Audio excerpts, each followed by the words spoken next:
What's up for March? Saturn, the jewel of the solar system. Hello and welcome. I'm Jane Houston Jones from NASA's Jet Propulsion Laboratory in Pasadena, California.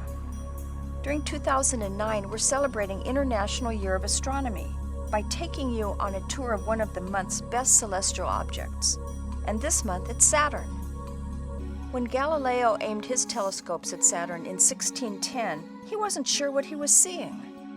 He thought the rings were handles or large moons on either side of the planet.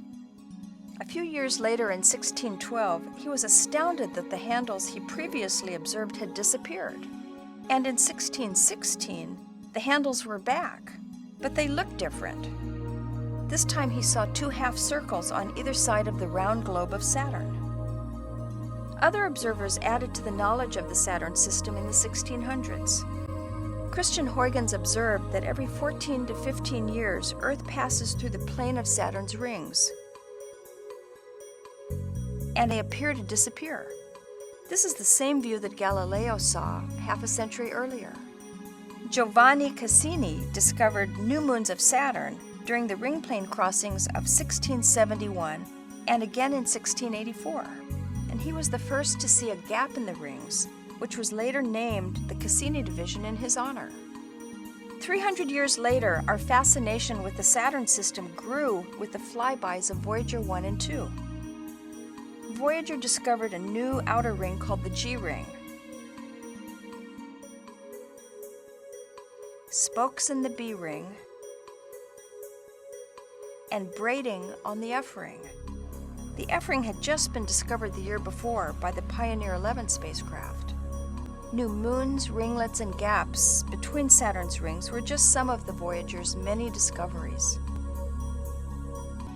The Cassini spacecraft has been returning amazing results from the Saturn system for almost 5 years. It's in the middle of a 2-year extended mission right now. One of the mission highlights was the landing of the Huygens probe on Saturn's moon Titan. Geysers spewing water ice through vents on the moon Enceladus remind us of the Old Faithful geyser on Earth. This summer, for the first time ever, telescopes on Earth and a spacecraft at Saturn will both view Saturn's rings as they seem to disappear. Cassini will have a bird's-eye view of this event.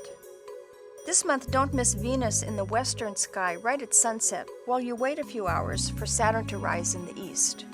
Saturn will be worth the wait. It always looks more impressive when it's higher in the sky. You can read more about Saturn this month on NASA's International Year of Astronomy website, astronomy2009.nasa.gov. And you can learn all about NASA's missions at www.nasa.gov. That's all for this month. I'm Jane Houston Jones.